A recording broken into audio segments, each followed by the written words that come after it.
안녕하세요. 한정훈의 부동산 DJ입니다. 자, 오늘 선거가 이제 끝나서 제가 막 동영상을 지금 막 준비해서 지금 올리고 있는데요.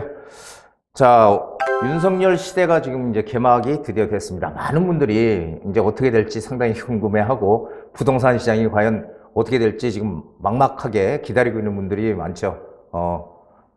자, 그러면은 지금 어떻게 될까? 오늘 이 부동산 패러다임이 지금 이제 바뀌는 시기가 지금 왔다라는 주제로 제가 한번 부동산 공약과 앞으로의 어떤 이거 투자 대책 이런 것들을 한번 정리하는 시간을 준비하겠습니다. 윤석열 시대가 개막을 했습니다. 드디어. 그래서 지금 이렇게 지금 공약을 내걸었어요.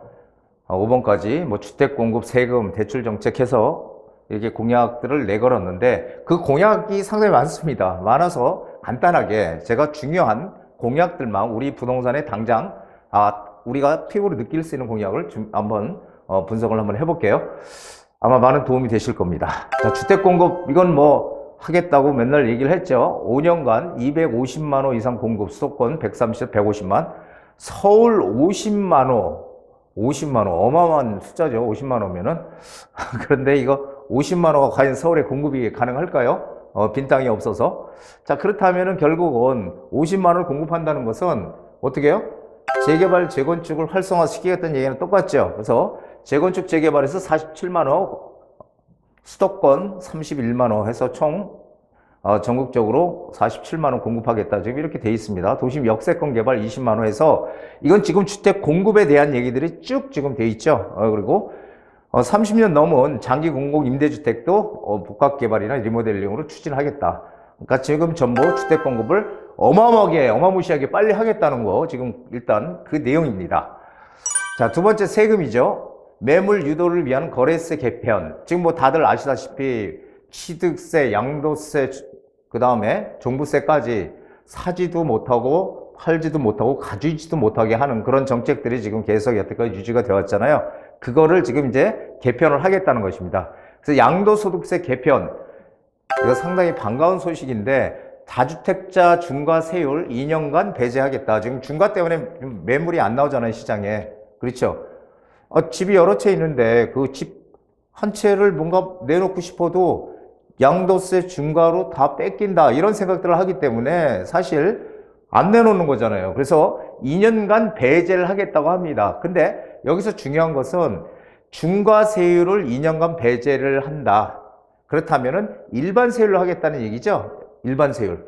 일반 세율로 만약에 2년 동안 하면은 물건이 나올 가능성이 있다, 없다? 있다. 물건이 나올 가능성이 있다. 그런데 여기서 우리가 포인트로 조심해야 될 게 하나 있어요. 포인트. 이게 뭐냐면은 그러면 물건이 많이 나오면은 집값이 떨어지는 거 아니냐 이렇게 또 생각하는 분들 있잖아요. 그렇지 않습니다. 왜 그러냐면은 집을 여러 채 가지고 있는 사람들이 파는 순서가 어떻게 될까요? 자, 서울과 경기도와 지방에 물건이 있다면 일단 첫 번째로 지방 물건을 매도를 하려고 할 거예요. 그리고 그 다음에는 경기도 물건을 매도하려고 하겠죠. 서울에 있는 거는 안 팔겠죠. 자, 이런 순서대로 갈 거라는 거죠. 그래서 이렇게 되면 물건은 이 매물은 시장에 나오는데 매물은 당연히 시장에 나옵니다. 나오는데 매물이 나오긴 나오는데 어디 매물이 나와요? 외곽 지역들. 실제로 이 중심 지역, 특히 서울 같은 데 안 나오고 지방이나 이런 데에 그 갭 투자라고 해서 많이 투자했던 물건들이 나온다는 얘기죠. 이것은 결국 뭘 얘기해요?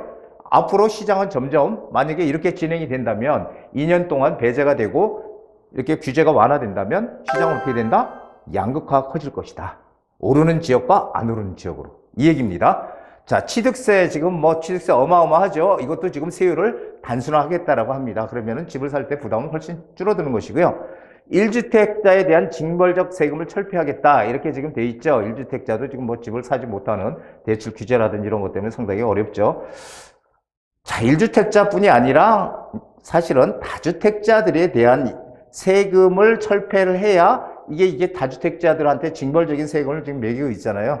이런 것들이 철폐가 돼야지 확실한 이런 세금에 대한 완화책이 될 것이다라고 판단이 됩니다. 그리고 공시가격 2020년 수준으로 정상화하겠다. 이건 뭐 눈에 얘기했던 거고요. 그렇게 되면은 이제 세금 부담이 줄어든다는 얘기죠. 종부세와 재산세 통합. 이게 이제 세금 내는 측면에서 좀 겹치는 부분도 있고 해서 이것을 재산세로 통합을 하겠다라는 얘기입니다. 이렇게 되면은, 세금이 아무래도 좀 작아지는 그런 효과를 날 수 있을 것입니다. 이게 세금 지금 이렇게 다 하겠다는 얘기고요. 대출은 간단해요. 일단 간단하게 청년의 신혼부부 대출 규제 LTV 80%까지 규제하겠다. 1억이면 8천만 원까지 빌려주겠다. 뭐 이런 얘기죠. 쉽게 얘기하면은. 그럼 우린 이거를 어떻게 생각을 하면 되냐면은, 대출 규제가 점진적으로 풀려가겠구나라고 판단을 하면 되겠죠. 자, 정책을 한번 보시죠. 이제 가장 중요한, 우리 부동산의 가장 중요한 정책. 자, 분양가 상한제 지금 민간, 공공 다 지금 분양가 상한제 하고 있는데, 공공만 하겠다. 이건 뭐, 저는 바람직하다고 봅니다. 공공, 국가에서 하는 것은 뭐, 근데 민간에서 하는 걸 분양가를 낮춰가지고 공급을 하겠다? 그렇게 되면은 사실은 조합원들의 이익이 줄어드는 거잖아요. 재개발이나 이런 거 했을 때, 재건축을 했을 때. 자, 그러면은 이 이익이 줄어들게 되면은 사실은 사업이 잘 진행이 안 되겠죠. 그래서 상당히 좀 복잡한 문제가 있습니다. 그래서 분양가 상한제는 공공만 하겠다. 바람직하다라고 생각이 되고요. 이제 임대차 3법 때문에 집값이 많이 올랐다. 이거 뭐 전문가들이 다 얘기하는 거잖아요. 자, 임대차 3법 개편하겠다고 합니다. 없애는 게 아니에요, 일단. 그래서 지금 계약갱시 청구권이 2+2해서 4년이잖아, 4년. 이것을 2년으로 지금 줄이겠다라는 겁니다. 기본으로 변경하겠다. 그리고 민간 임대주택 사업자 지금 폐지됐잖아요, 아파트는. 그래서 지금 남아있는 거는 우리가 보통 빌라라고 하는 다세대 주택, 연립주택 이거 합쳐서 빌라라고 하죠. 빌라라고 하는 이 주택하고 그 다음에 오피스텔 이런 것들만 지금 임대주택 10년짜리로 남아있죠. 이것을 이제는 좀 확대를 다시 이제 회복을 시키겠다 이 얘기예요. 그렇게 되면은 그러고 나서 이 사업자에 대한 세금 감면 혜택을 주겠다. 그럼 다시 예전과 같이 돌아갈 수 있다라는 얘기를 지금 하고 있는 겁니다. 상당히 저는 뭐 바람직하다고 생각이 됩니다.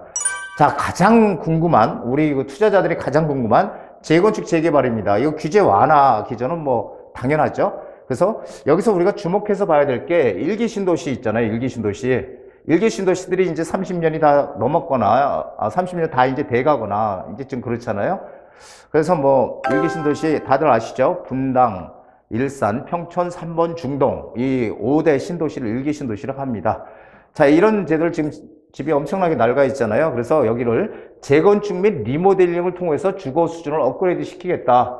이거 너무 바람직한 얘기라고 저는 생각이 됩니다. 왜냐하면은 우리가 신도시를 하나 만들 때 집만 짓는 거 아니잖아요. 거기 일자리도 들어와야 되고 길도 닦아야 되고 뭐 상당히 많은 인프라가 구축이 돼야 되지만 일기 신도시들은 이미 다 구축이 돼 있잖아요. 그래서 이렇게 돼서 하게 되면은 빨리 진행을 해서 일기 신도시 재정비 특별법을 만들어서 용적률을 상향시켜 주겠다고 합니다. 용적률 상향.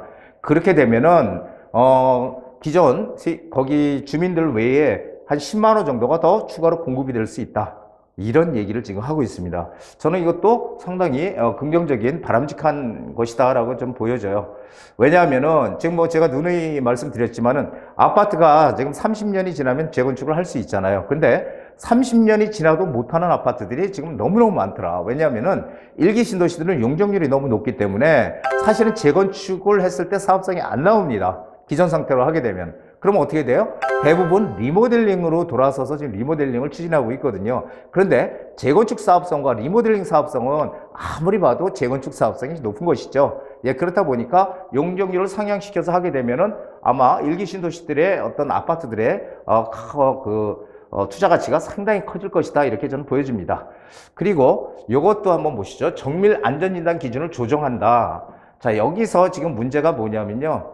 우리가 재건축을 하기에 가장 첫 번째 단계가 안전진단 단계인데 예비 안전진단은 다 통과를 해도 정밀 안전진단 가면 다 떨어지는 거예요. 왜냐하면은 여기서 가장 지금 정밀 안전진단에 여러 가지 항목들이 있어요. 그 항목을 보면은 구조 안전성하고요. 건축 마감리, 설비 노후도, 주거 환경, 비용 편익 이런 것들이 있는데 지금 현재 구조 안전성을 50%로 지금 상당히 높게 지금 해놨습니다.